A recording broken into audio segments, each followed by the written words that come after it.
My name is Kelly Asbury, and I'm a director here at Sony Pictures Animation. I was born in Beaumont, Texas. Beaumont, Texas was very much generally a working class, sort of blue-collar town. No one had more than anyone else. When I was a teenager, if I wanted a car, or if any of my friends wanted a car, we got jobs, we saved up for it. It wasn't handed to us. My dad was a Navy veteran from World War II. My dad was an interesting character. He was an amateur magician, he could juggle, he could walk on stilts, he could ride a unicycle. He was all these very odd things. One of the games my dad and I would do is we would make up stories and we would sort of compete and draw pictures to tell that story. And I'll always think that was a big part of why animation became so much a part of my life, is it really is drawing pictures and making up stories for a living.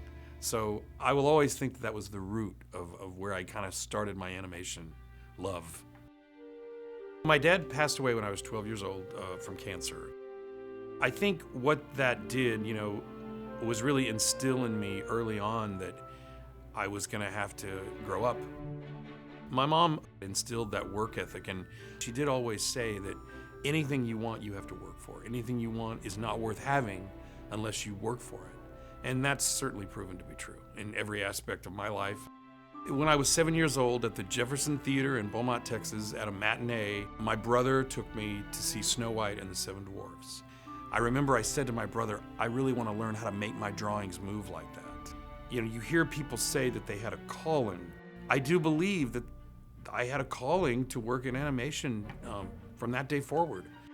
A book came out written by Christopher French called The Art of Walt Disney. I saved up my money and I bought this book. And that was the first time that I saw behind the scenes. And I realized all these different types of artists were working on these movies. And so I knew, okay, this dream I've got is gettable. I can do this because certainly among all these different people doing all these different things to make a movie, I can fit in there somewhere.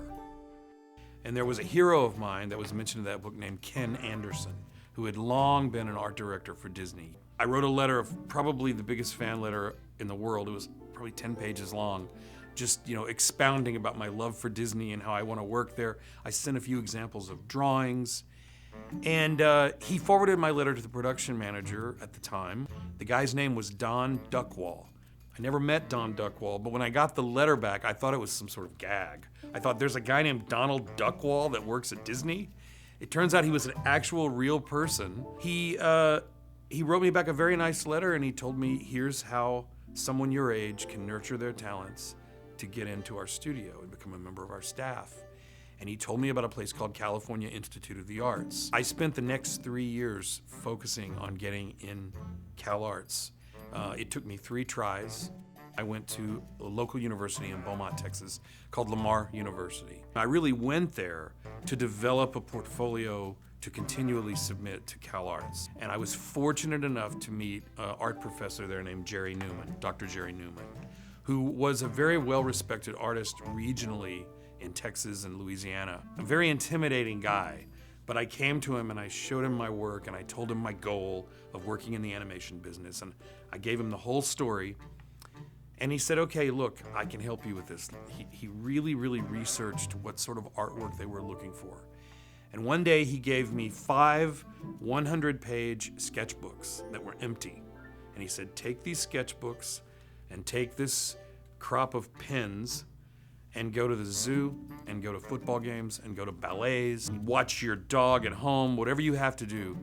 But fill up one drawing on every page of these, that's 500 drawings, on every page of these sketchbooks. Simple, linear, gestural drawings. At the end of the semester, I came back to him, and he laid out all the drawings on this floor of this art room, all 500 of them. And he started going through and just picking and culling through these drawings. And when we were all done, I had 25 sketches left. And he said, that's your portfolio for Cal Arts. Assembled it, sent it to Cal Arts, and I got a full scholarship. The most exciting, happiest moment in my life, when I really think about it, above everything else, was when that acceptance letter dropped through the mail slot. That was when I knew I was on the road to doing this thing that was really all I'd prepared myself for. I don't know what I would have done had I not gone to CalArts, had I not worked at Disney and gotten in the animation business. CalArts felt like this mecca that everyone that had similar interest had gone to. And prior to that, I was in Beaumont, Texas, and I was the only one I could find that knew anything about animation. And then suddenly I meet all these people who are just like me. You suddenly realize, A, you're not alone in this world, and B, you're not so special. You know, CalArts was this crazy shared experience with people who really knew exactly what I wanted, and I knew exactly what they wanted. And then when I was a freshman at CalArts, a group of friends and I were fortunate enough to be at an Academy of Motion Picture Arts and Sciences tribute to Mel Blanc, who's the very famous voice actor from all sorts of cartoons at Warner Brothers. Sitting in front of us was Chuck Jones, legendary animated cartoon maker. And one of my friends, Jeff DeGrandis, that night wore a pair of rabbit ears on his head. He was kind of a character. And Chuck noticed him, and they struck up a conversation. They exchanged contact information. And then a couple of days later, Chuck invited him and some of his friends to come out to his place in Corona del Mar, California, and just sit around and talk about animation. Jeff invited me and a couple of other people, Rob Minkoff and Chris Bailey, and we all went as students, and we became very close friends with Chuck Jones. And for the next 25 years, while each of us were going through different phases of our career, he was always sort of this touchstone. We all went on and did exactly what we wanted to do, and it was largely because of the mentorship of Chuck Jones. And in the end, I think it was really lessons in planning, lessons in research, lessons in reading and literature, and opening ourselves up to more than just making cartoons. He taught me to approach my job with depth, no matter how funny it's supposed to be. And that's valuable stuff.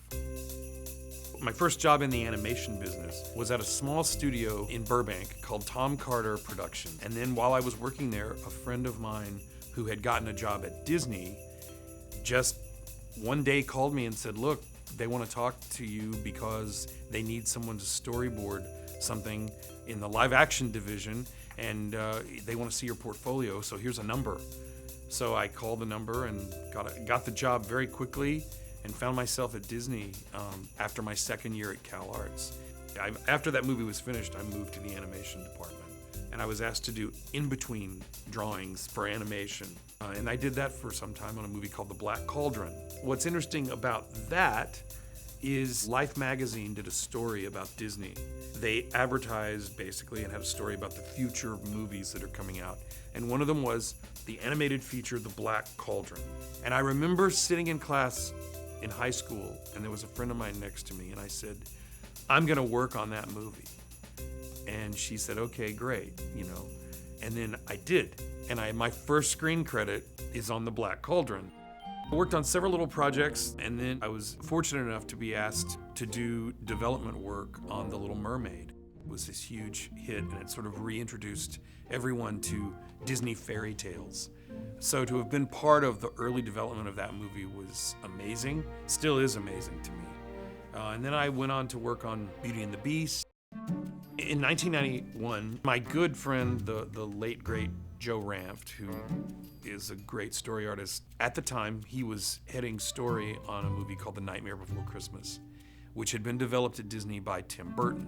I was a huge fan of Tim Burton's work, and I knew about this project, and I saw an opportunity.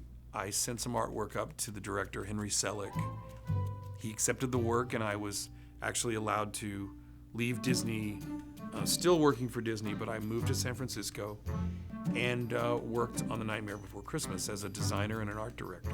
It was truly a completely different world. Learned a whole new aspect of animation, but a magical experience. And Henry Selick, I think he's the greatest stop motion animator who's ever lived. After Nightmare Before Christmas, Joe Ranft had moved over to Pixar, this little studio that was across the bay that did computer animation. Joe called me up and said, look, we'd love you to come over and sort of help us storyboard on this movie called Toy Story that we're developing for Disney. The rest is history with that one. I mean, I was so lucky to have had that brief stint working on that movie.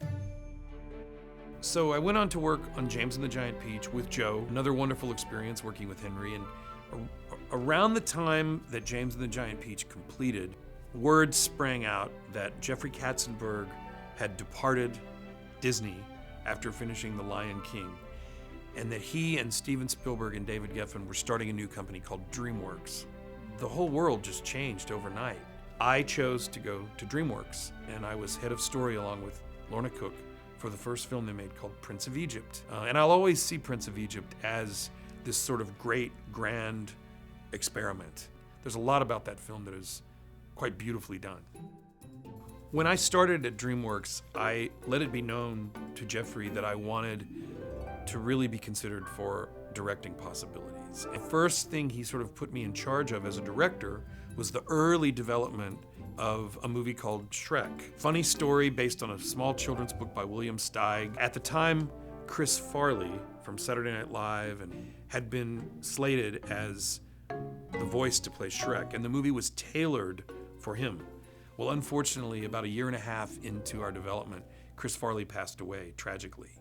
And that sort of put the movie in a bit of limbo. Jeffrey said, look, we don't know what's gonna happen with Shrek, but why don't you move over here, and I have a movie called Spirit, Stallion of the Cimarron, that I'd like you to co-direct with Lorna Cook. But after I finished Spirit, Jeffrey invited me to join the Shrek team and direct Shrek 2. Everything about the Shrek movies is about fun and about hilarity. And to work on that film and then to have it enjoy the huge success it had was a once-in-a-lifetime experience. After I finished Shrek 2, my friend Baker Bloodworth, who had been a production manager on Beauty and the Beast all those years earlier, he heard about my availability and he called me and said, I want to talk to you about this movie that is involving Elton John music, garden gnomes, and Shakespeare. And I heard the story called Romeo and Juliet, and I couldn't resist it. I just thought, there's a challenge. Let's see what we can make out of this. Very proud of the movie, worked with incredible people. It's probably the high point of my career in terms of making a film. When I finished Romeo and Juliet, I had a little bit of time. Again, this between picture thing is always a nice breathing time. So I helped out my friend Chris Buck on Frozen as a storyboard artist. I just came in and 3 or 4 days a week and storyboarded. Same thing with Wreck-It Ralph. My friend Rich Moore asked me to just kind of pitch in. In the meantime, I was looking at all sorts of projects, and then Bob Osher and Michelle Ramo Kuyate called me, and they said they have a project they'd like to talk to me about at Sony. It was called Kazorn and the Unicorn.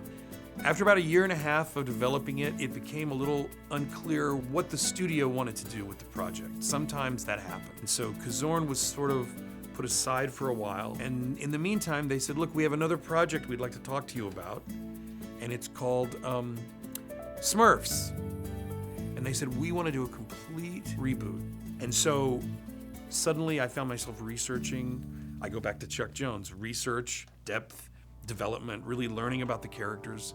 And I found that the work of Peyo, the original Smurfs work, was so incredibly rich and fun and entertaining and appealing that I couldn't resist trying to take this on. And now, here I am developing a brand new Smurfs feature. I was fortunate enough to know here at Sony, there was Noelle Triojo, who was a production designer. She's from France. She grew up knowing all about the Smurfs. Patrick Mate, who I'd worked with many times at DreamWorks, he was available and he knows all about the Smurfs. His ability to draw the Smurfs is almost identical to Peyo. He's a wonderful character designer. I am documenting my experience and my adventure as we go and as I learn about the Smurfs on a blog called smurfsproductionblog.com. I call it The Blueprint. My ambition with this film is to honor the work of Peyo as much as possible and to introduce a side of the Smurfs that really has never been depicted before on film in the way that we're trying to do it. What's great about working here is it's not a giant conglomerate. It's not a big giant studio with thousands of artists all doing different things. It's a smaller community, so there's a lot more interaction and a lot more time to get to know each other. I like that. I want Sony Pictures Animation to be successful, but I want it to keep this sort of community feel to it because it's a very comfortable environment.